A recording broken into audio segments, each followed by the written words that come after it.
No tenés que contestarla hacia afuera, ya sabes. Pero es una pregunta con la que te quiero hacer reflexionar un momento. ¿Está tu fe viva o tu fe está muerta?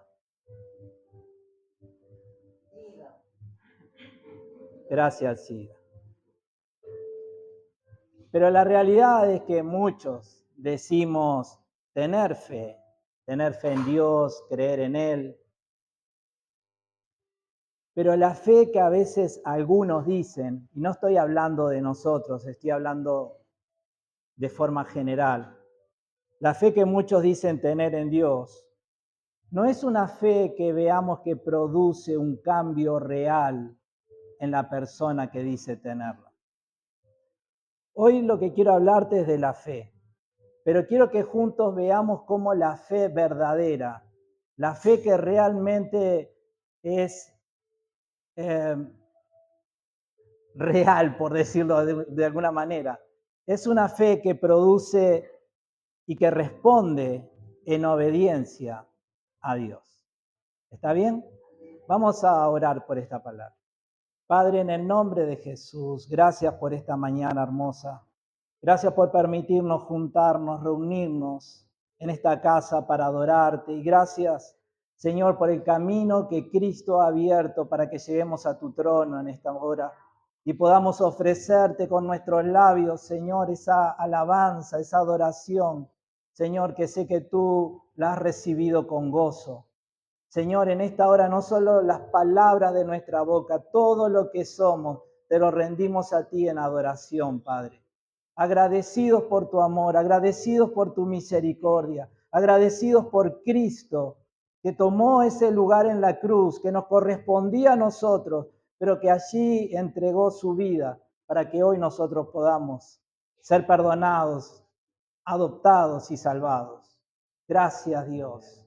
Señor, en esta hora en que vamos a meditar en tu palabra, ruego el auxilio del Espíritu Santo, que Él abra nuestros oídos, que Él lleve nuestros pensamientos cautivos, Señor, a la obediencia a lo que tú vas a hablarnos en esta hora. Señor, ruego que el Espíritu Santo sea quien hable por medio de mí, quien nos haga escuchar la voz de Cristo, Señor, para que podamos realmente ser edificados en esta palabra. Gracias, Dios, a ti toda la gloria, y ruego que mientras escuchamos, tú nos ministres con tu poder. Tú seas sanando a los que han llegado enfermos, libertando a los que han llegado oprimidos, renovando las fuerzas al que ha llegado sin ninguna en esta mañana. Que seas tú manifestando tu gloria y la gloria de Cristo sobre nuestras vidas mientras estamos escuchando tu palabra. Gracias, Dios. Toda la honra a ti en el nombre de Jesús. Amén. Y amén. Hay un pasaje que leímos el domingo pasado, que es una historia maravillosa, la historia de Abraham. ¿La recordás? Si estuviste, espero que la puedas recordar. Un hombre que recibe una promesa de parte de Dios y que la cree. Y aquel creerle a Dios, bueno, fue algo que lo llevó a ser encontrado como una persona justa delante del Señor. Pero vamos a leerlo. Capítulo Génesis 15, versículos 5 y 6. No vamos a leer toda la historia, pero sí estos dos últimos versículos. Dice, entonces el Señor llamó a Abraham afuera y le dijo, mira al cielo y si puedes, cuenta las estrellas. Este es el número de descendientes que tendrás. Una promesa tremenda. Ahora, Abraham en este punto era un anciano y hasta este momento nunca habían podido tener hijos junto con su esposa.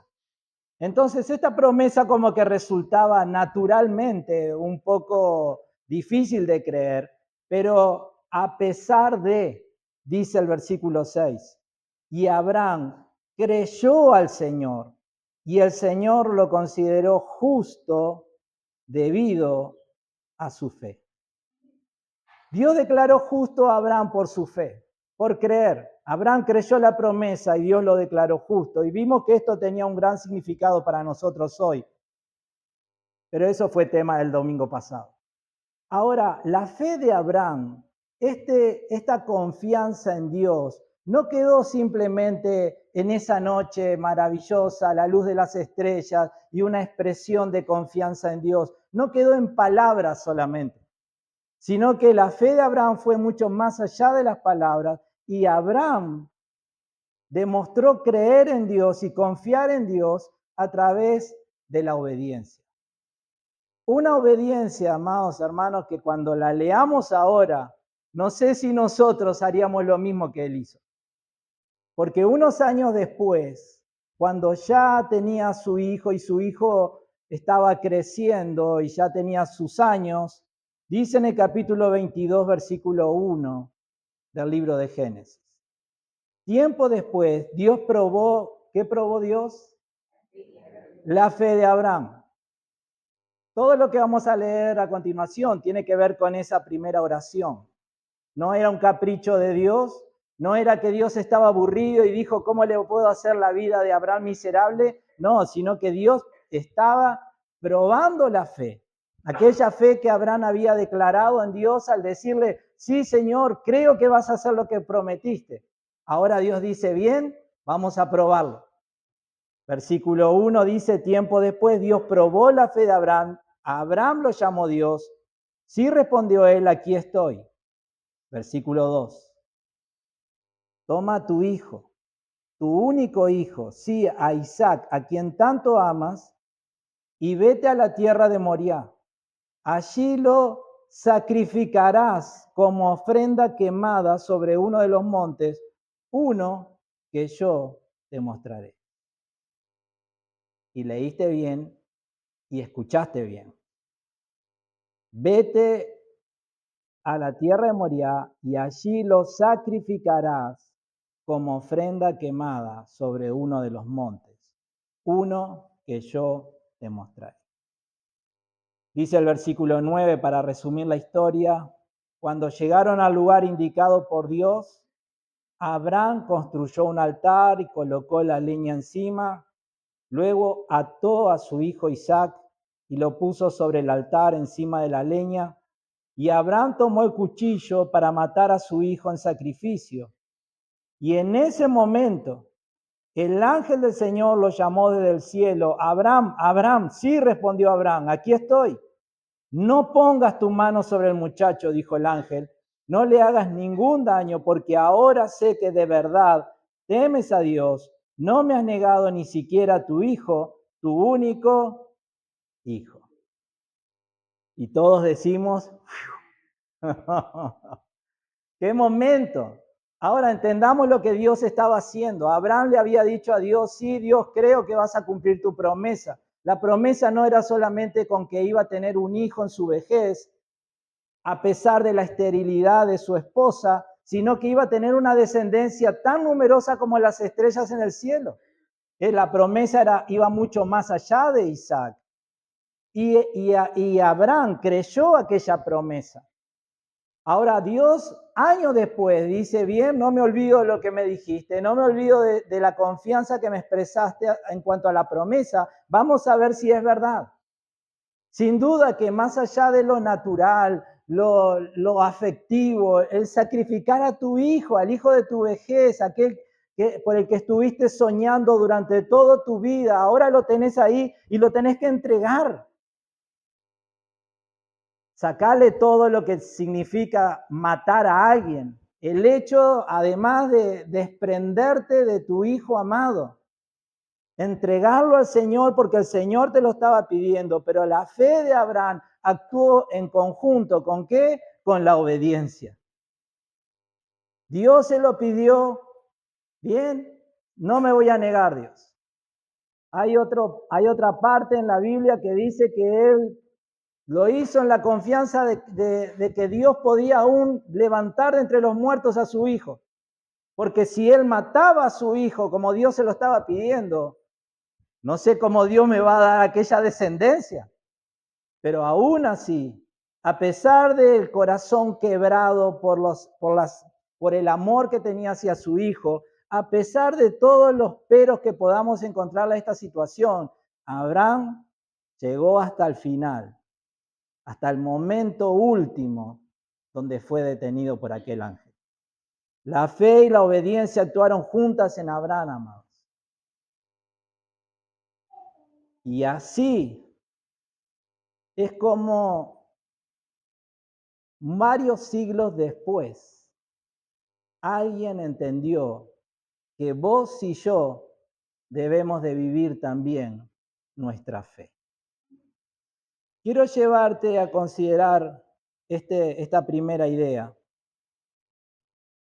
La fe salvadora, la fe que realmente agrada a Dios y tiene un efecto y es efectiva en los resultados, es una que obedece a Dios y a su palabra. ¿Y quién nos habla de esto? Santiago. Hay un libro en tu Biblia que se llama Santiago, y no sé si alguna vez te lo preguntaste, pero ¿quién es Santiago? No es uno de los discípulos de Jesús. Ese Santiago que está allí, que escribió esa carta, es un hermano de Jesús. Jesús tenía varios hermanos y hermanas, y durante el tiempo que él estuvo aquí en la tierra, ellos no creyeron en él. Pero vemos que luego de su muerte y su resurrección, los vemos a ellos muy activos en la vida de la iglesia y en la vida de la fe.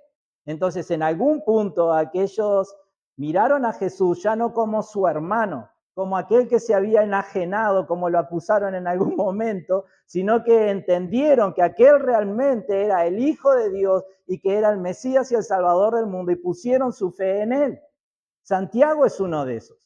Hay otro en la Biblia que te lo dejo para que lo busques en tu casa, pero hay otro hermano de Jesús que escribió una carta, un libro y está allí en la Biblia. Ahora, Santiago, él desde el principio ya lo vemos muy preocupado por la vida de la iglesia. Es más, podemos decir que él fue uno de los primeros pastores de la iglesia en Jerusalén, que se formó en Jerusalén.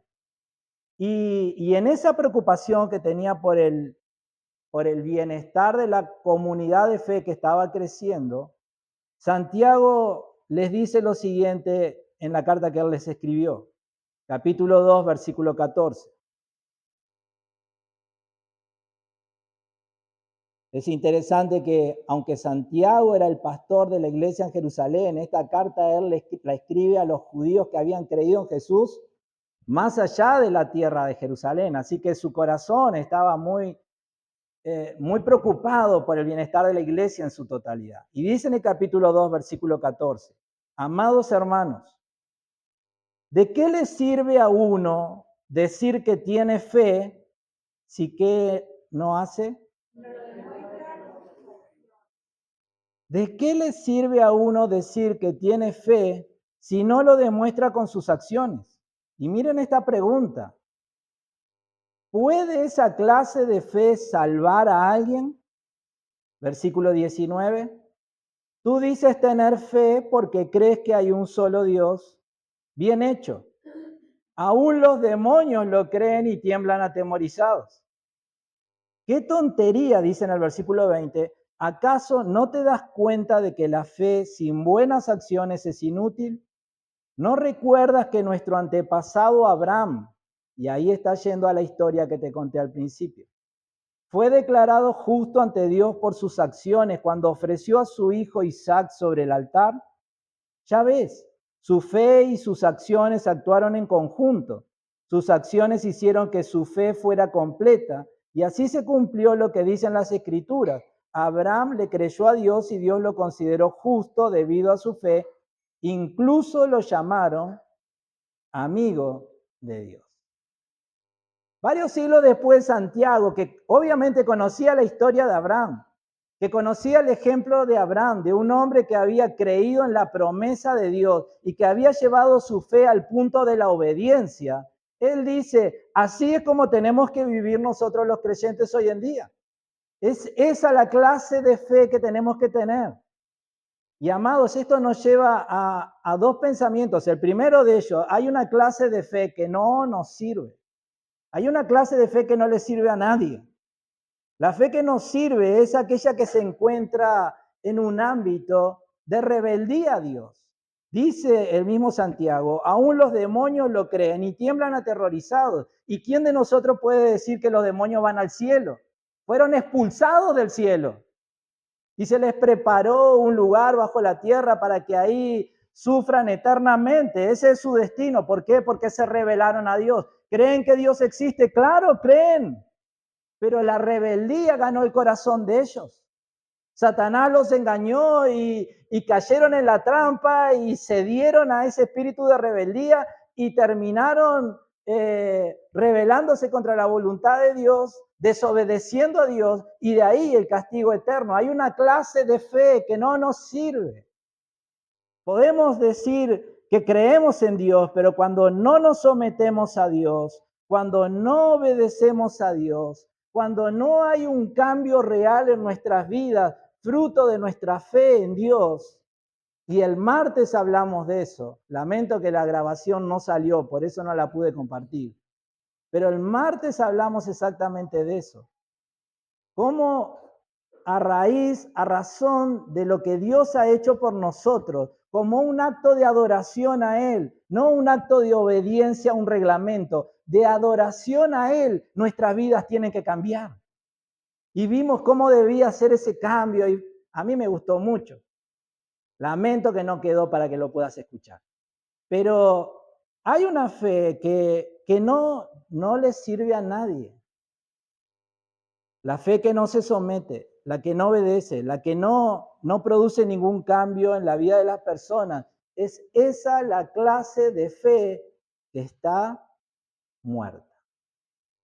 Ahora, la otra idea que tomamos de este pasaje de Santiago es que hay una fe que está viva. Atendé tu teléfono. No voy a... Hay un teléfono que está sonando.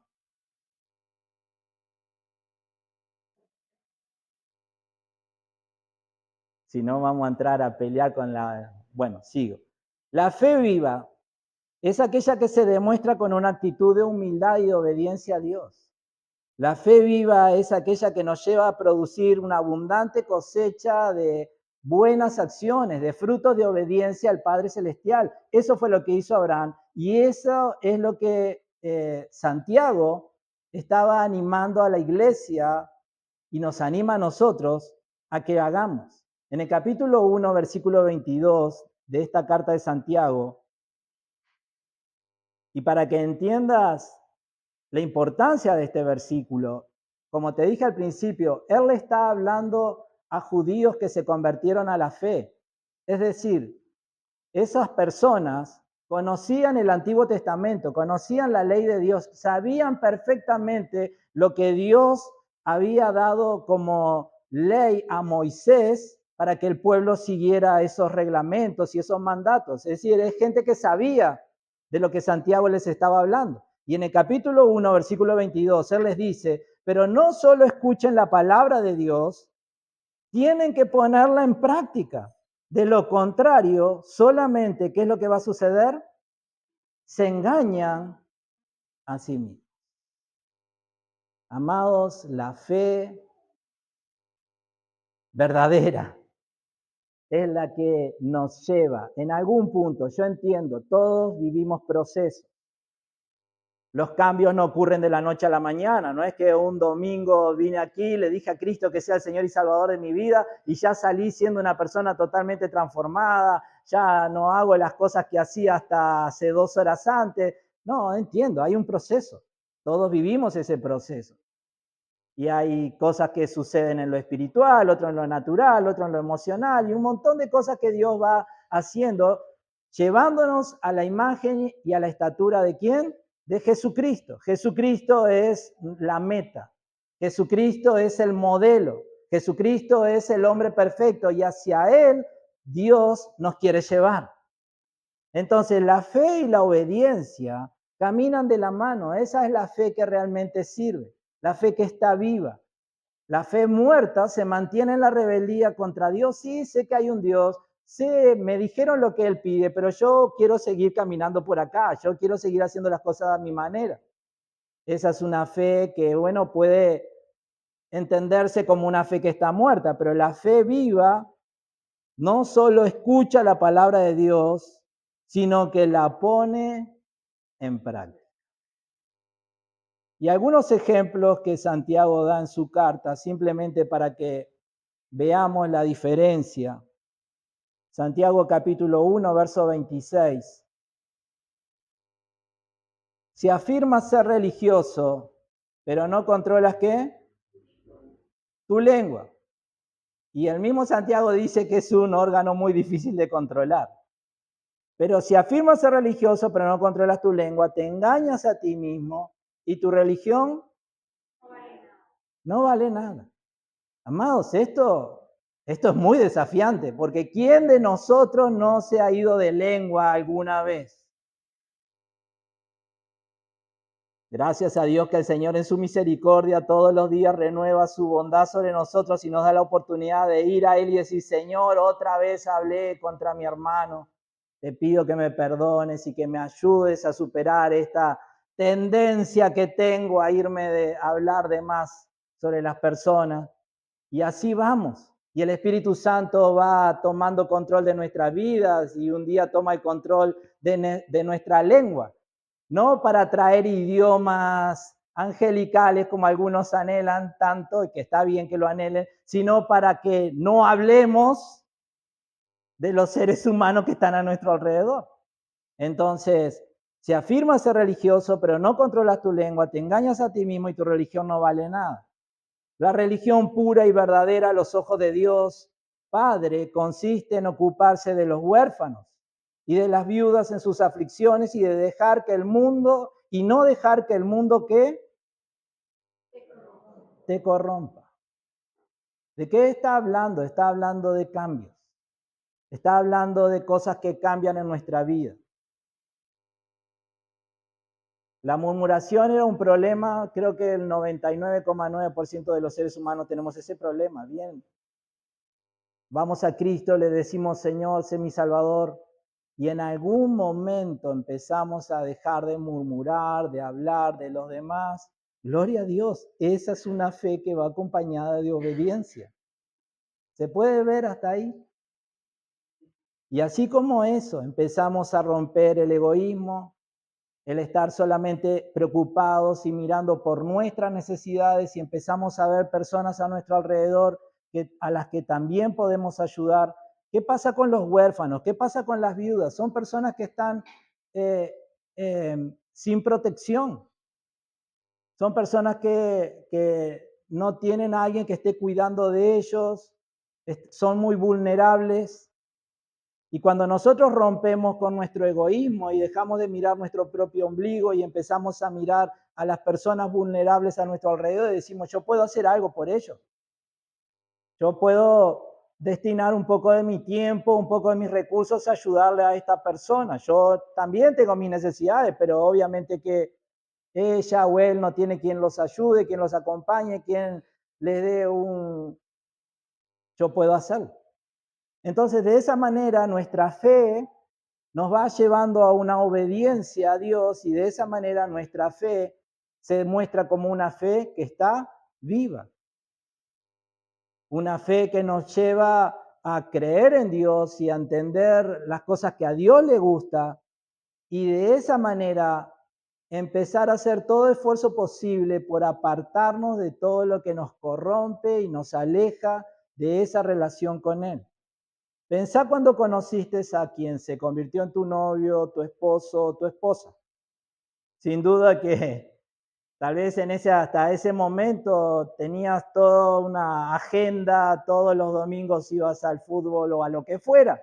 Pero cuando conociste a esa persona a la que amaste o empezaste a amar, aquello te empezó a llevar a hacer cambios en tu vida, porque querías destinar más tiempo para estar con ella o con él, porque querías empezar a tener planes juntos, y bueno, y había cosas que había que empezar a dejar a un lado. En base a esa relación de amor, hiciste los cambios necesarios para que funcionara. Hoy Dios nos llama a una relación de amor y nos ha demostrado cuánto nos ama al entregar a su Hijo Jesucristo en la cruz por nosotros. Hoy estamos en una relación de amor donde somos el objeto del amor del Padre todo momento, todo segundo de nuestra vida. Dios está mirando sobre nosotros con amor, un amor eterno, un amor que no se termina, un amor que es profundo. El amor de Dios está sobre nuestras vidas. ¿Podés creer eso? ¿Podés creer que Dios te ama? No es un jingle para traer gente a la iglesia, es una realidad. Dios te ama. Y cuando entendemos esta relación de amor y cuán beneficioso es para nosotros tener esta relación de amor, entonces fácilmente empezamos a hacer cambios en nuestras vidas. Y no dejar que el mundo te corrompa, dice el versículo 27. Otro ejemplo de lo que Santiago está queriendo decirle a la iglesia, capítulo 3, versículo 13.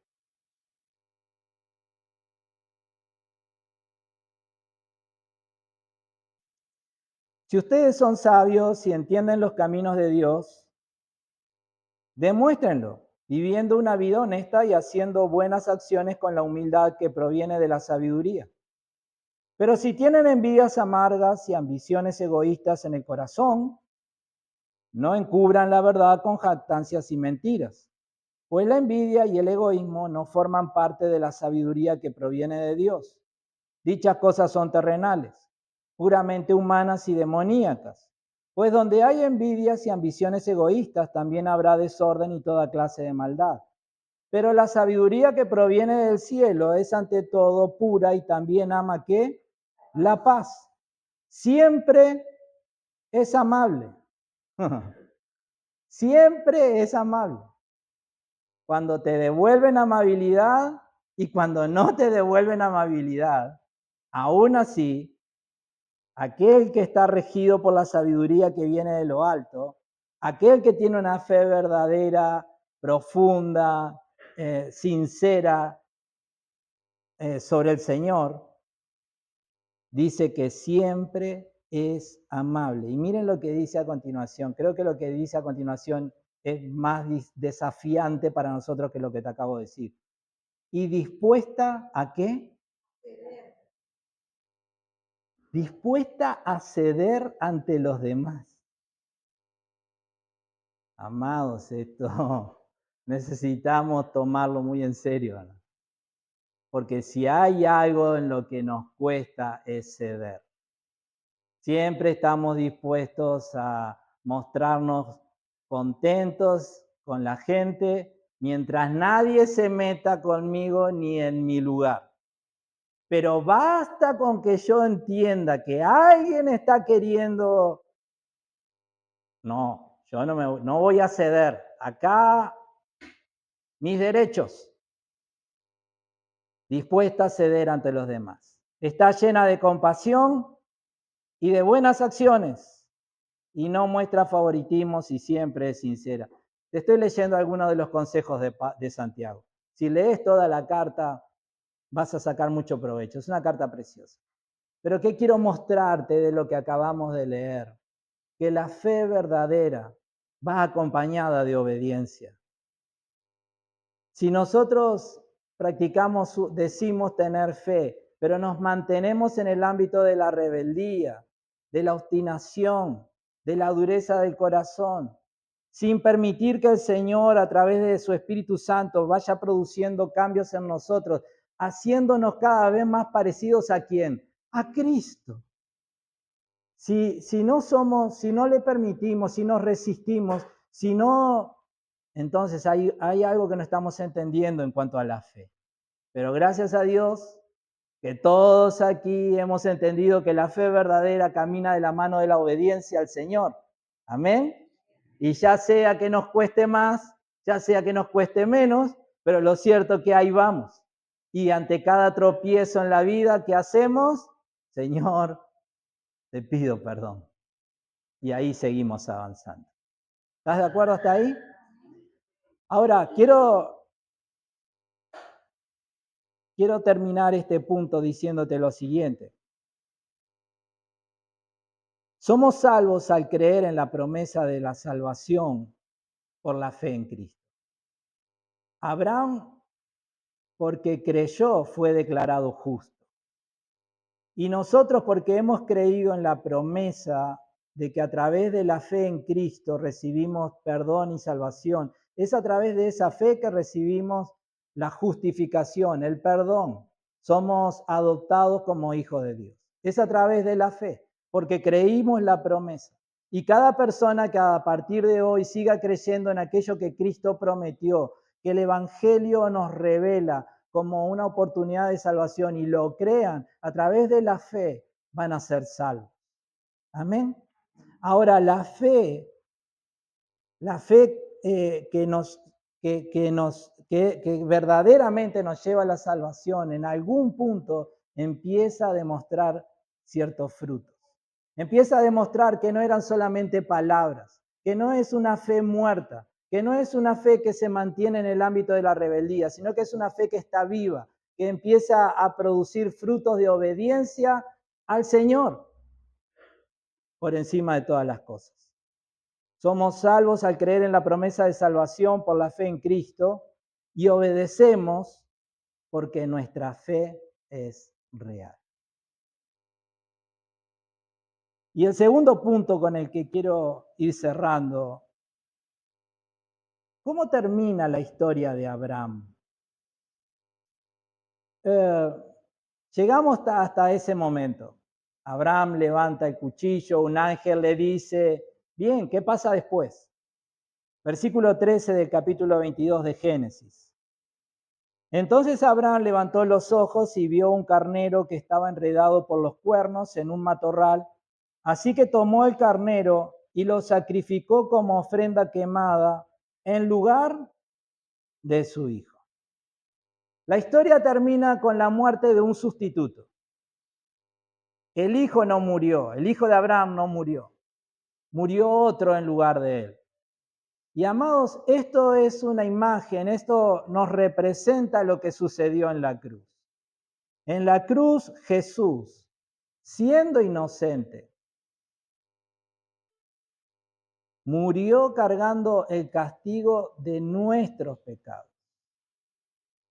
Tomó nuestro lugar, el castigo que nos correspondía a nosotros cayó sobre él y nos ofrece a través de la fe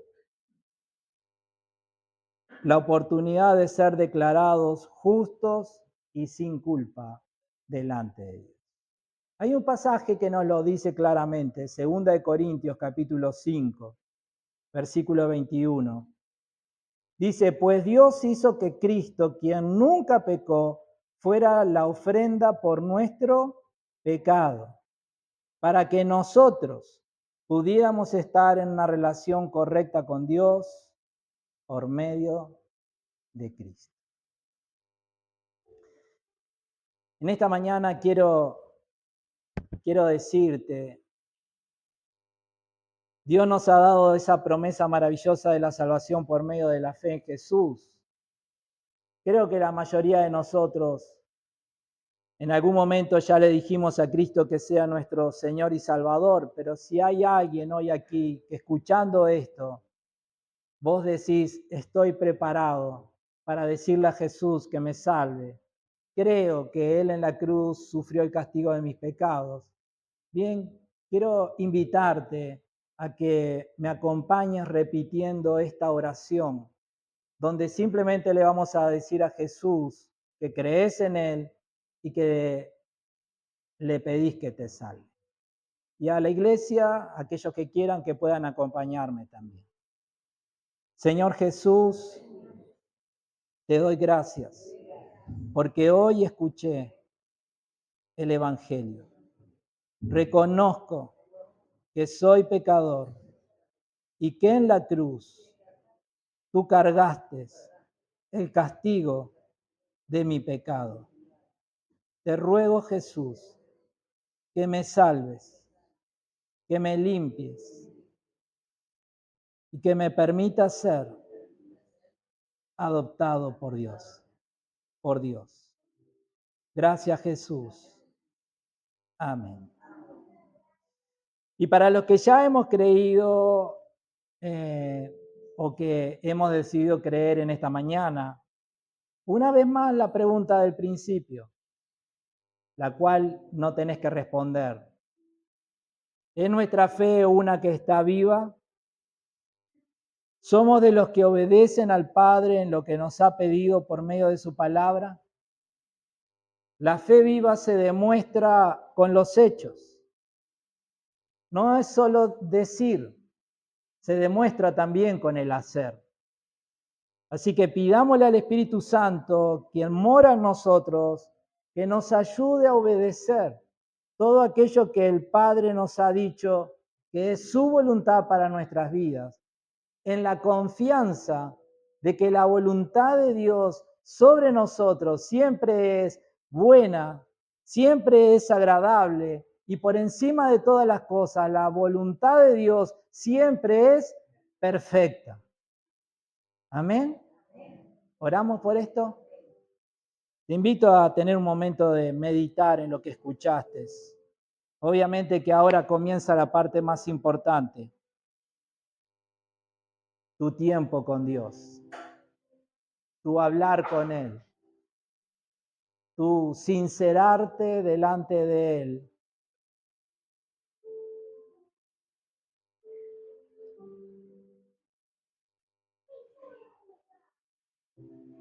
Y clamar de acuerdo a lo que has escuchado. Mientras tenemos estos momentos de intimidad y estás buscando al Señor, si alguien quiere que oremos por algo especial, que no tenga que ver con esto, vamos a aprovechar también este momento para que puedas pasar y yo voy a estar orando contigo. Si no, seguimos buscando al Señor desde nuestro lugar.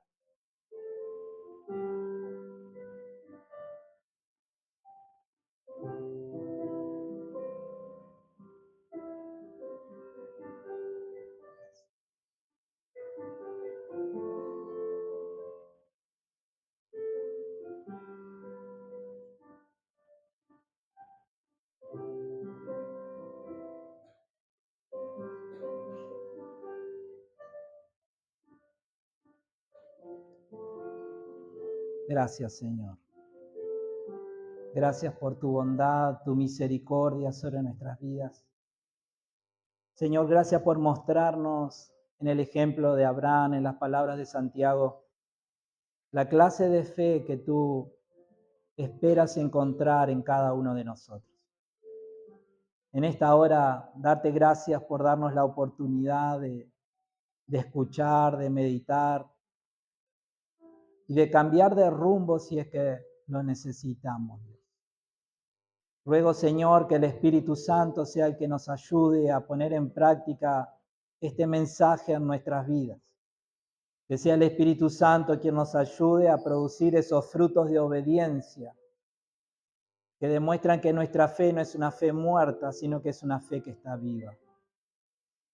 Ruego, Señor, que toda rebeldía, Señor, toda obstinación que hasta hoy haya estado trabajando en nuestro corazón, en nuestra mente, Señor, que sea el Espíritu Santo en esta mañana quitándola de nosotros. Ruego que el Espíritu Santo, Señor, llene nuestra alma, que el Espíritu Santo, Señor, nos transforme y nos lleve a la obediencia de Jesús. Ruego que el Espíritu Santo, Señor, haga de nosotros esos hijos, Señor, que se van cada vez pareciendo más a Él. Que sea el Espíritu Santo que nos ayude a despojarnos de las vestiduras viles del pecado y a vestirnos, Señor, del nuevo hombre, a imagen y semejanza de Cristo. Ruego por la obra poderosa del Espíritu, para que en nuestra debilidad Él nos ayude, para que en lo que es la oposición espiritual Él nos ayude, para que, Señor, en todo lo que necesitamos ser ayudados, el Espíritu Santo nos ayude. Gracias, Dios. Ministranos en esta mañana, Dios. Más allá de lo que es el mensaje, el tema de esta mañana, ministranos con tu poder para que los que han venido enfermos encuentren en Jesús la sanidad de su cuerpo. Señor, para que los que han venido oprimidos, cargados, angustiados, abatidos, desanimados, encuentren en Jesús en esta mañana la sanidad de su alma, la salud de su corazón, para la gloria de Cristo. Señor, oramos por aquellos que a nuestro alrededor necesitan conocer a Jesús para salvación de sus vidas. Oramos, Señor, para que el Espíritu Santo les convenza y nos use a nosotros como mensajeros de ese mensaje de vida, de ese mensaje, Señor, que nos lleva hacia ti por medio de la fe en Él. Gracias, Dios. Sigue ministrándonos conforme tu voluntad aquí en nuestra casa. Sigue hablando sigue hablando a nuestro corazón, a nuestra mente. Sigue inquietándonos durante toda esta semana, Dios. Renovándonos, transformándonos. Señor, haciendo de nosotros mejores hijos tuyos cada día. Padre, creemos en ti. Creemos en tu promesa. Señor, proclamamos que nuestra fe es una fe que está viva, que no son palabras solamente, sino que realmente desde nuestro corazón creemos en ti y rogamos el auxilio del Espíritu Santo para que lo podamos demostrar en la obediencia, para que lo podamos demostrar, Señor, en las buenas acciones, en los frutos. Gracias, Dios. La honra y la alabanza a ti en el nombre de Jesús. Amén. Vamos a prepararnos para adorar al Señor con aquellas ofrendas que hemos preparado. Nadie está obligado a ser parte de este momento. Es un acto voluntario de agradecimiento, de adoración al Señor.